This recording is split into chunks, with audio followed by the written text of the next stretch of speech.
Olá, caçadoras de gente, olá, caçadouros de gento, eu sou Otávio H, este é o Super 8 e hoje tem um reboot na área de um filme de terror queridinho do Galerê com umas 50 sequências lançadas direto em home video, mas que na verdade pouco ou nada o reboot tem a ver com o original. Quer saber que história é essa? Vem comigo que eu te conto. Sendo assim, bora!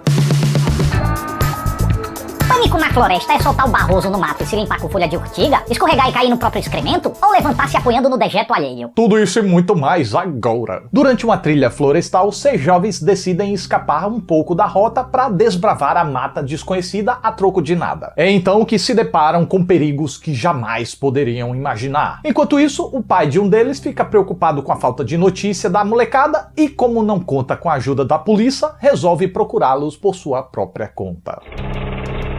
Curiosamente, Pânico na Floresta foi uma franquia que me passou completamente. Enquanto muitos de vocês têm uma memória afetiva bacana com os filmes, eu nem fazia ideia do que se tratava. Mentira, eu sabia que se tratava de uma espécie de slasher e que se passava na floresta. Mas então chegou esse reboot e eu senti que eu precisava conhecer pelo menos o original para entender um pouco da contextualização dessa nova versão e coisa e tal e coisa e pimbas. E aqui de cara eu vou logo entregar que eu gostei razoavelmente do original, nenhum grande acerto, mas entrega o feijãozinho com arroz de slasher bem. E como chegou numa época em que o subgênero tava em baixa, eu entendo a simpatia da geração. E da mesma forma, eu gostei razoavelmente do reboot Pânico na Floresta, A Fundação. Porém, o que eu gosto e o que eu desgosto são coisas diferentes por razões diferentes. Afinal de contas, embora seja escrito pelo mesmo criador do original, este novo filme rompeu completamente com a fonte e, tirando o fato de serem jovens numa situação de perigo constante numa floresta, não tem praticamente nada a ver com a série de filmes anteriores. Tanto em tom, quanto na trama, quanto na estrutura e até na natureza dos antagonistas. Uma decisão que confesso me causar reações mistas. Por um lado, eu tendo a enxergar novidade e inovação com bons olhos. Por outro, não tem como desconsiderar a trapaça comercial feita aqui, pois não há qualquer motivo para usar o nome da franquia sem o claro interesse de atrair os fãs da mesma. E aí os fãs são atraídos pensando se tratar de um filme e recebendo outro totalmente diferente, sem os elementos que cativaram o apreço deles. Nem eu, que defendo evitar criar expectativa, consigo criticar quem cria aqui e sai desapontado, porque é inevitável. Imagina só fazer um reboot de A Hora do Pesadelo sem o Freddy Krueger, de Halloween sem o Michael Myers. Pois é, no caso desse segundo até aconteceu já, pois o Halloween 3 mudaram completamente o que pegou muito mal na época perante o público. Pelo visto, o galerei responsável por esse novo filme aqui parece ter esquecido dessa lição. Mas beleza, embora eu acredite e defenda que seria justo nomear essa bexiga de outra coisa, não é uma decepção que eu compartilho, pois, como eu avisei, eu acabei de conhecer a franquia e só vi o primeiro filme. Então é natural eu estar mais receptivo às novidades. Então agora, partindo pra gente falar dessas novidades propriamente, o roteirista tratou de repaginar suas ideias e fez isso mexendo desde a estrutura, como eu falei. Enquanto o original tinha uma só linha narrativa que avançava de forma linear, esse aqui trabalha com narrativas paralelas retratando diferentes momentos, até que elas ou suas consequências eventualmente se encontram. Essa diferenciação traz consigo frutos tão positivos que, em certos momentos específicos, é difícil antecipar para onde as coisas estão se degringolando e a gente fica sem saber o que pode ou não vir a acontecer. Depois meio que volta a entrar naqueles trilhos que a gente conhece, mas ainda assim eu acho essa incógnita parcial bem valiosa. Outra coisa que marca Pânico na Floresta, A Fundação, é apenas flertar com o subgênero de slasher, talvez para fazer alguma referência às suas raízes, não sei. Enquanto na verdade, tá pondo em prática um absoluto abandono.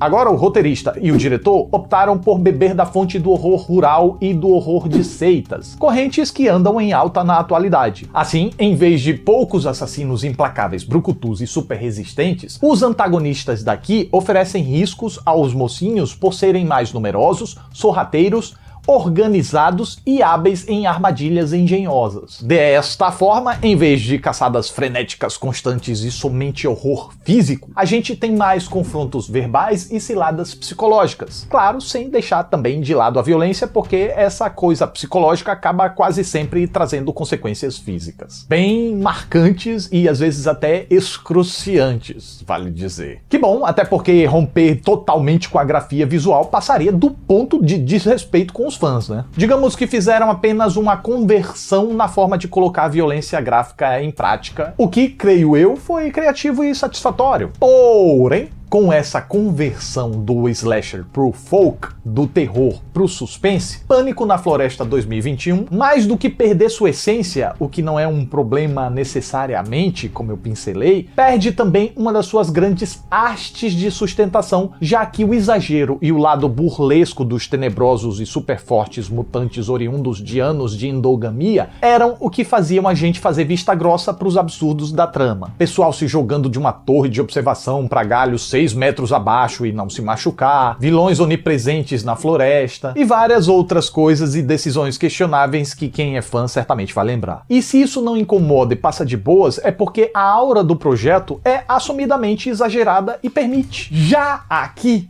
como resolveram amadurecer a problemática e trazer vilões e situações mais para perto do real, a nossa cobrança também vai ser maior. No entanto, este projeto herda muitas mentiradas da mente do autor sem herdar a permissão para levá-las à prática. Chega de enfeitar a forma de falar, né? O que eu quero dizer é que esse novo Pânico na Floresta tá cheio de furos. Quer dizer, eles também não são tantos, mas os que tem aqui são gritantes e gigantes. E eu acredito que a gente vai ter maior dificuldade de aceitar por causa do tom mais maduro adotado que não condiz com as quebras tão drásticas com a realidade. Citando alguns exemplos, a gente tem a forma preguiçosa e gratuita com que o roteiro tirou os celulares da equação, a facilidade com que algumas pessoas aqui se tornam guerreiros ou amazonas, a demora para o pai acionar a polícia, e quando faz, ele se desloca até o local do sumiço em vez de ir na sua própria cidade, onde poderia abrir um caso de esfera federal. Na verdade, a gente tem até a ausência completa de uma polícia federal numa cidade em que o desaparecimento de jovens do resto do país se tornou comum. Cadê o FBI nessa birosca? Mas dependendo da suspensão da descrença de cada um,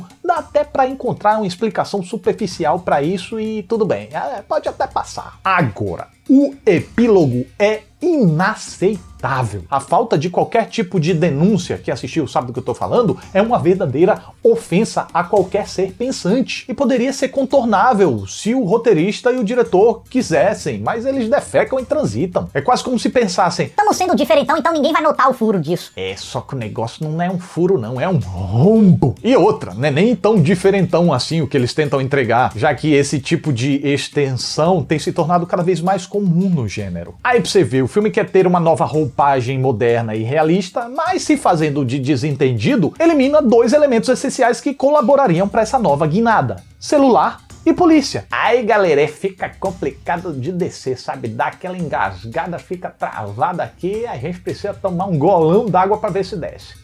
Às vezes a gente põe pra fora. No elenco a gente tem uma galerinha que manda bem. Por sinal, me agrada mais o elenco aqui do que o original, que era composto ou por gente inexpressiva ou por gente irritantemente fraca. Além disso, eu sentia que os intérpretes deixavam transparecer como se os personagens soubessem que estavam num filme de terror. Eu via isso na segurança com que eles cometiam idiotices e se colocavam em riscos desnecessários, como se já soubessem o que o roteiro iria reservar a eles. Aqui eu já consegui comprar melhor as personalidades, relações e reações das pessoinhas diante dos infortúnios. Os arquétipos dos jovens me parecem positivamente mais embaralhados. Mesmo que a gente consiga prever quem vai assumir o protagonismo e quem vai ser o coadjuvante, todos parecem pessoas de verdade e não necessariamente condizem com aqueles arquétipos desse gênero. Em suma, eles não me pareceram personagens simplistas com a única função de terem o sangue derramado. Ah, e tem mais uma coisa, muito me agradou ver a combinação de personalidades tendo influência direta no desenrolar da trama, pra dar uma guinada pra cá, hora pra lá, hora pra colar. Enquanto isso, na outra narrativa, a gente tem o Matthew Modine correto ao nos convencer da sua devoção e amor à filha. No entanto, eu creio que ele deixou faltar um pouco mais de preocupação e emergência e revolta. Na verdade, faltou foi o diretor atazanando no ouvido dele: sua filha tá sumida há 6 semanas e tá todo mundo cagando.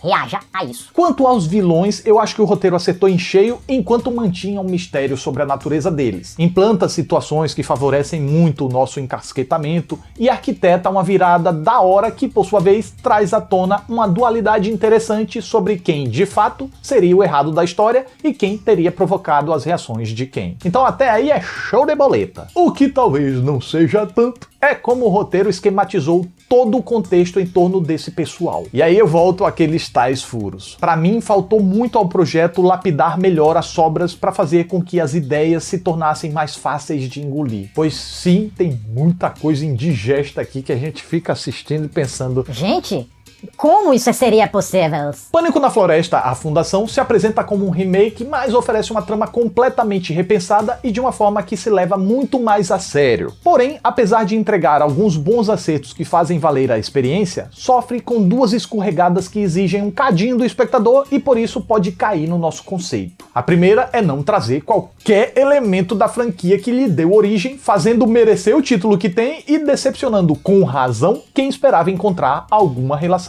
com a franquia. E a segunda foi se levar a sério até a segunda página, quando esqueceu de se preocupar mais com certas questões que impediriam o espectador de embarcar na viagem com a mesma linha de raciocínio. Resultado, enquanto o original não inventa muito, mas entrega algo redondinho dentro de uma fórmula batida, esse aqui tenta inventar, agrada com certas diferenças, mas capenga ao domar melhor as consequências negativas de suas próprias escolhas. E essa é a minha reação enquanto eu assisti ao filme. Então é isso, mais um Super 8 tá chegando ao final. Fico muito grato pela atenção de vocês. Muito obrigado, até a próxima aí. Essa não! Tem um tronco enorme vindo na minha direção. O que eu faço? Eu posso correr pra lá, eu posso correr pra cá. Ah, já sei! Eu tenho uma ótima ideia. Eu vou correr na mesma direção que ele está indo. Tchau! Ai!